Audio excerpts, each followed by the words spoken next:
İbrahim alayhisalom o'g'illari Ismoil alayhisalomni qurbonlik qilishlikka olib ketishlikdan oldingi bo'lgan voqealarni izhor qiladilar.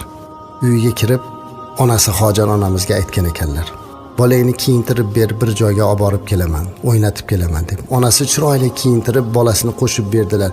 Ibrohim alayhisalom bolasini olib ketyaptilar. Bola otani oldi yugurib, yelib ketyapti.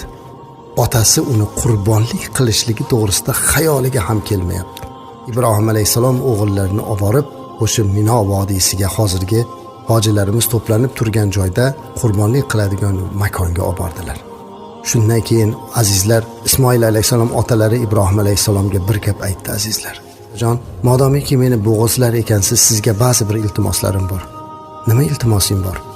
Mani qo'limni bog'lab qo'ying, otajon dedilar. Nega bolam dedi. Aytishadi-ku, ota, jon berish og'ir deb. Siz meni bo'g'izlaganingizda jon beriyatib bilmasdan qo'lim qimirlab ketib sizni urib yuborsam, otasini urgan farzandlari qatoridan bo'lib qolmay deb qo'rqyapman dedilar.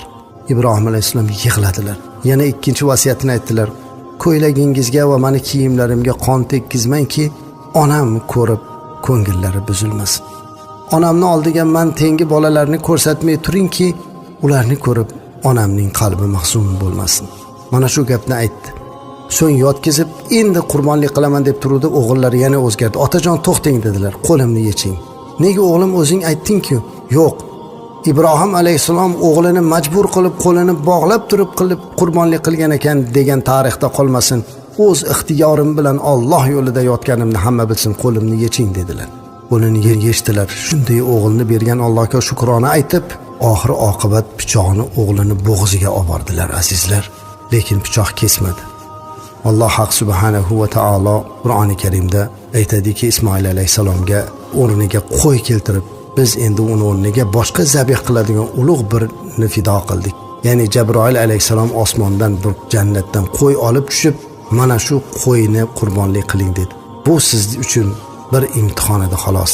Hech qachon Alloh bandaga zulm qilmaydi. Faqatgina bir imtihon edi. Va bu imtihondan ota ham, bola ham, ona ham nihoyatda chiroyli o'tdi.